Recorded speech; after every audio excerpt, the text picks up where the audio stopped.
తిరుపతి పవిత్ర పుణ్యక్షేత్రంలో ఉన్నాం. గట్టిగా చెప్పాలి, ఓం నమో వెంకటేశాయ, ఓం నమో వెంకటేశాయ. భారత్ మాతాకి, ఇంకా గట్టిగా భారత్ మాతాకి జై తెలుగు తల్లి, జై తెలుగు తల్లి. ఇప్పుడే మన డిప్యూటీ సీఎం గారు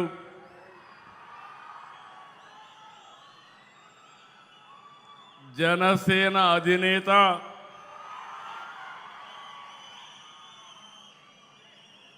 ఎల్లప్పుడూ కూడా రాష్ట్రం బాగుండాలి, దేశం బాగుండాలని ఆకాంక్షించే వ్యక్తి, ప్రజాసేవకే వచ్చిన వ్యక్తి కొణిదెల పవన్ కళ్యాణ్ గారు, రాష్ట్ర బీజేపీ అధ్యక్షులు మాధవ్ గారు, కేంద్ర మంత్రివర్యులు కింజరపు రామ్మోహన్ నాయుడు గారు, Telugu Desam party working president Lokesh గారు, కేంద్ర మంత్రివర్యులు పెమ్మసాని చంద్రశేఖర్ గారు, సహచర మంత్రివర్గ సభ్యులు స్థానిక శాసనసభ్యులు పులివర్తి నాని గారు, పార్లమెంట్ సభ్యులు ప్రసాదరావు గారు, గౌరవ ఎంపీలు, గౌరవ ఎమ్మెల్యేలు, గౌరవ ఎమ్మెల్సీలు, కార్పొరేషన్ అధ్యక్షులు, ఎన్డీఏ 3 పార్టీలకు సంబంధించి బ్రహ్మరథం పట్టడానికి కార్యక్రమానికి వచ్చిన మీ అందరికీ మరొక్కసారి అభినందనలు, శుభాభినందనలు. నా రాజకీయ ప్రయాణం ఈ తిరుపతిలోనే మొదలుపెట్టాను, ఇక్కడే పుట్టాను. నాకు పునర్జన్మ ఇచ్చిన 7 కొండల వాడి చెంత ఈరోజు మీటింగ్ చూస్తే నమ్మకం, అది కూడా ఎన్డీఏ ప్రభుత్వం పైన. 2 ప్రభుత్వాలు, మొన్నే ప్రధానమంత్రి నరేంద్ర మోడీ గారు 10వ తారీఖున 12 సంవత్సరాలు ప్రజల చేత ఎన్నికైన మొట్టమొదటి ప్రధానమంత్రి నరేంద్ర మోడీ గారు. మీరందరూ కూడా ఇదే రోజున ప్రమాణ స్వీకారం చేశాం. 2 ఏళ్ళు అయ్యింది. అయితే ఈరోజు మీరు చూస్తే 2024 ఎన్నికల్లో మోడీ గారు, పవన్ కళ్యాణ్ గారు, నేను కలిసి రాష్ట్రాన్ని గెలిపిద్దాం, ప్రజాస్వామ్యాన్ని కాపాడదామని మిమ్మల్ని కోరాను. ఈరోజు ఏ ఉత్సాహం ఉందో రాష్ట్రంలో, ఆ రోజు కూడా అదే ఉత్సాహంతో బ్రహ్మాండంగా పనిచేశారు, ప్రజలు ఆశీర్వదించారు. నేను రాజకీయాల్లో సుదీర్ఘంగా ఉన్నాను.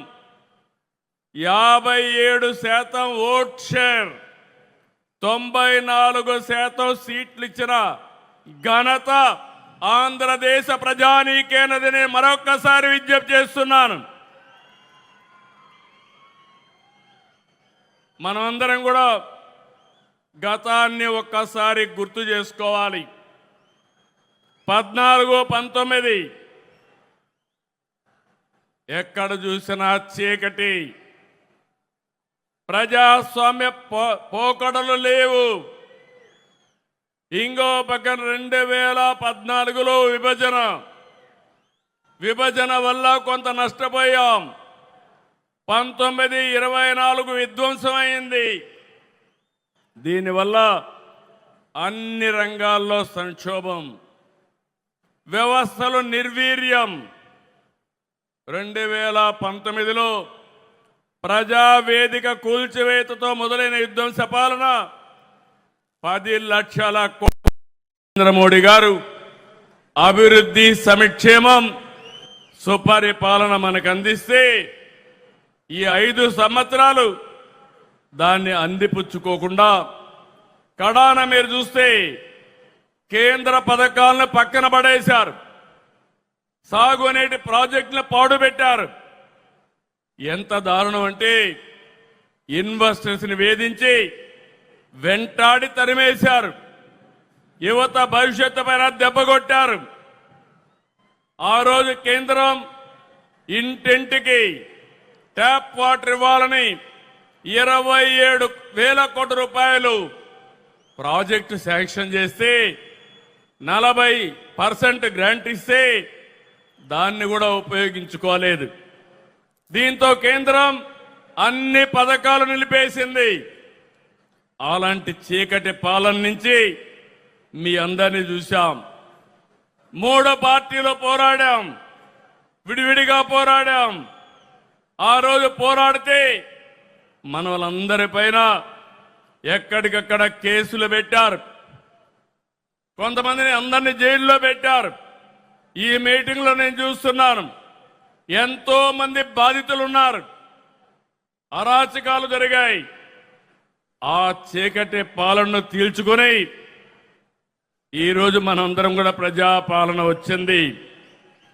ఆ రోజు నన్నే కాదు, కడాన మీరు చూస్తే ఇంత అనుభవం ఉండే నన్ను ఒక్క నోటీస్ ఇవ్వకుండా జైల్లో 53 రోజులు పెట్టారు. అదే మరి పవన్ కళ్యాణ్ గారిని అడుగడుగునా హెరాస్ చేశారు. అవునా కాదా గుర్తు తెచ్చుకోమని మరొక్కసారి విజ్ఞప్తి చేస్తున్నా. ఎన్నికల్లో విజయాన్ని చూసి మురిచిపోలేదు, రాష్ట్ర దుస్థితి చూసి కుంగిపోలేదు. నేను 4వ ముఖ్యమంత్రి. హైదరాబాద్ ని అభివృద్ధి చేయడంలో, తెలుగు జాతిని ప్రపంచ పటంలో పెట్టడంలో ఆ రోజు పనిచేశాను. 4వ ముఖ్యమంత్రి అయితే ఎంత లోతుకెళ్తే ఎక్కడ చూసినా అఘాతాలే, ఎక్కడా నిధులు లేవు, డిపార్ట్మెంట్స్ అన్ని విధ్వంసం అయిపోయినాయి, అధికార యంత్రాంగం నిర్వీర్యమైపోయింది. ఆ రోజు నేను ఒక నిర్ణయం చేసి 7 వైట్ పేపర్లు మీ ముందర పెట్టాను, అన్ని విషయాలు పెట్టాను. ఈ రోజు కూడా 2 ఏళ్ల సందర్భంగా మళ్లీ విజ్ఞప్తి చేస్తున్నా, మళ్లీ ఈ రోజు ఏమున్నామో అన్ని విషయాలు చెప్తాను. ఇక్కడ దాపరికం లేదు. ఒక ప్రజా ముఖ్యమంత్రిగా, ఈ ప్రజా ప్రభుత్వాన్ని నడిపించే వ్యక్తిగా మీకు అన్ని విషయాలు చెప్తానని ఆంధ్రప్రదేశ్ రాష్ట్రానికి ప్రజలందరికీ విజ్ఞప్తి చేస్తున్నా. మీరు ఆ రోజు తీసుకున్న విజ్ఞత, ఆ విజ్ఞతే డబుల్ ఇంజన్ సర్కార్ ఎన్డీఏ ప్రభుత్వానికి ఓటేసి రాష్ట్రాన్ని గెలిపించిన రాష్ట్ర ప్రజలకి మరొక్కసారి శిరస్సు వంచి మనస్సాక్షిగా నమస్కారాలు తెలియజేస్తున్నా. ఈ రాష్ట్రాన్ని మీరు కాపాడారు. దేశం దూసుకెళ్తా ఉంది. ఆంధ్రప్రదేశ్ రాష్ట్రం విధ్వంసానికి గురైంది. విజ్ఞత చూపించారు. రాజకీయ పార్టీలు సమైక్యంగా పనిచేశారు. ఆ ఫలితమే ఈరోజు ఈ రాష్ట్రాన్ని రక్షించుకోగలిగాం. మళ్ళీ వెంటిలేటర్ పైన రాష్ట్రానికి కేంద్రం ఆక్సిజన్ ఇచ్చి బతికిచ్చిందని చెప్పి కూడా నేను మీకు తెలియజేస్తున్నా. నేను ఒక విషయం చెప్పాలి. రాత్రికి రాత్రి అన్ని చేసేశాం, అన్ని సాధించేశాం అని నేను ఎప్పుడూ చెప్పడం లేదు. ప్రతి ఒక్కరూ ఈ రాష్ట్రంలో గుర్తుపెట్టుకోవాలి. నేను గర్వంగా చెప్తాను, ఆ రోజు ఈ రోజు ప్రజలందరూ కూడా శాంతియుతంగా ఉండగలుగుతున్నారంటే, లా అండ్ ఆర్డర్ ఉందంటే, మీ ఆస్తులకు రక్షణ ఉందంటే అది ఎన్డీఏతోనే సాధ్యమైందని మరొక్కసారి మీకు విజ్ఞప్తి చేస్తున్నా. ఈరోజు మీరు చూస్తే విధ్వంసైన వ్యవస్థల్ని ఎక్కడికక్కడ మళ్లీ ఘాట్లో పెట్టే పని చేస్తున్నాం. దీనికి కేంద్రం సహకరించింది. Polavaram, Amaravati, Visakhapatnam steel plant, railway జోన్తో సహా అనేక విషయాల్లో కేంద్రం అండగా నిలబడింది. ఇంకో పక్క ఎన్డీఏ పాలనలో ఇటు రాష్ట్రంలో అటు దేశంలో అనేక కార్యక్రమాలు జరుగుతున్నాయి. మీరు ఒక విషయం గుర్తుపెట్టుకోవాలి. నిన్నే నేను చెప్పాను, 21st century belongs to Narendra Modiji. 2001లో ప్రధానమంత్రి అయ్యాడు. 2001లో గుజరాత్లో సీఎం అయ్యాడు. 2014లో ప్రధానమంత్రి అయ్యాడు. 25 సంవత్సరాలుగా వరుసగా ఎన్నికల్లో గెలవడమే కాకుండా ఓటమి ఎరగని నాయకుడు నరేంద్ర మోడీ గారని చెప్పి నేను మీ అందరికీ విజ్ఞప్తి చేస్తున్నా. అందుకే నేను ఒక మాట చెప్పాను. ఈ 20 అటు గుజరాత్లో గాని ఇటు ఢిల్లీలో గాని అనేక కార్యక్రమాలు చేయగలిగారు. 12 ఏళ్లున్నారు. 25 కోట్లకు పైగా ప్రజల్ని పేదరికం నుంచి విముక్తి కలిగించారు. 2014లో 91 కిలోమీటర్ల నేషనల్ హైవేలుంటే ఈరోజు 1,46,000 కిలోమీటర్లు తీసుకొచ్చారు. ఆ రోజు 74 ఎయిర్పోర్ట్లుంటే ఈరోజు 160కి పెంచారు. 11 కోట్ల మరుగుదొడ్లు కట్టారు. ఇంటింటికి కొళాయిలు ఇవ్వాలని 80% పూర్తి చేసే బాధ్యత తీసుకున్నారు. 160 వందే భారత రైళ్లు తెచ్చారు. 4 కోట్ల మంది పేదలకి ఇళ్ల నిర్మాణం చేశారు. ఇవన్నీ చిన్న విషయాలు కాదు. ఇటీవల మీరు చూశారు ఆపరేషన్ సింధూర్. కబద్దార్ ఎవరైనా మా జోలుకొస్తే ఏం చేస్తావో చేసి చూపించిన ఘనత నరేంద్ర మోడీ గారిది. ఈ విషయంలోనే కాదు, మీరు ఒక్కసారి గుర్తుపెట్టుకోవాల్సింది అనేక విషయాల్లో చంద్రయాన్, గగన్యాన్ ఇలాంటి విషయాల్లో మన దేశ ప్రతిష్ట పెంచాయి. ఇలాంటి అనేక కార్యక్రమాలు ఇప్పుడు ఆయన చేసిన పనుల వల్ల ప్రపంచంలో మన గౌరవం పెరిగింది. భారతదేశ ప్రతిష్ట పెరిగింది. ఒక నమ్మకం వచ్చింది. 2047కి తిరుగులేని శక్తిగా భారతదేశం తయారవుతుందని మరొకసారి విజ్ఞప్తి చేస్తున్నా. అవును అంటే గట్టిగా చప్పట్లు కొట్టి అభినందించండి ప్రధానమంత్రి గారిని. 2 దిక్కళ్ళ ఎన్డీఏ ప్రభుత్వాలున్నాయి. కానీ ఈరోజు మనం గుర్తుపెట్టుకోవాల్సింది 5 సంవత్సరాల సమయాన్ని మనం అవకాశాల్ని పోగొట్టుకున్నాం.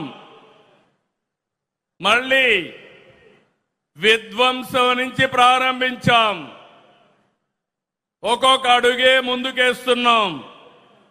నేను మీ అందరికీ ఎన్నికల ముందు ఒకటే రాష్ట్ర ప్రజలందరికీ చెప్పాను. ఈ రోజు కూడా ఈ సమావేశం మళ్ళీ ప్రజాసేవకు పునరంకితం కావడానికి ఈ సమావేశం మనం ఇక్కడ పెట్టుకున్నాం. ఏం చేశామో చెప్పాలి, ఏమి చేయలేకపోయామో కూడా చెప్పడానికి నేను సిద్ధంగా ఉన్నాను. విమర్శలకి ప్రతి విమర్శే కాదు, ఎవడైనా విమర్శలు చేస్తే సాక్ష్యాధారాలతో సహా వాళ్లకు చెప్పే శక్తి ఈ ఎన్డీఏకు ఉందని మరొక్కసారి మీకు విజ్ఞప్తి చేస్తున్నా.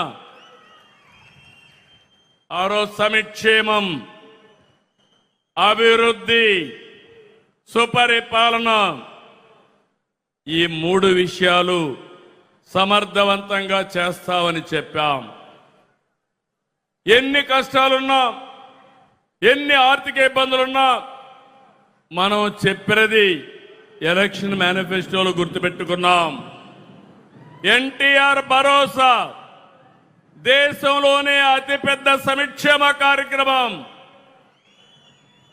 పేదలందరికీ 4,000, 6,000, 15,000, 10,000 ఇచ్చిన ఏకైక ప్రభుత్వం ప్రపంచంలో ఇక్కడ ఎన్డీఏ ప్రభుత్వం అని మీకు అందరికీ విజ్ఞప్తి చేస్తున్నాను. 63 లక్షలు ఇచ్చాం. ఇది చరిత్రలో ఎప్పుడూ జరగలేదు. అలాంటిది మనం నిలబెట్టుకున్నాం. తల్లికి వందనం చెప్పాం. ఎంతమంది పిల్లలుంటే అంతమందికి ఇస్తాన్నాం. ఇప్పుడే ఒక తల్లి వచ్చింది. 7 మంది పిల్లలుంటే 7 మందికి తల్లికి వందనం ఇచ్చామంటే అది ఎన్డీఏ ప్రభుత్వం.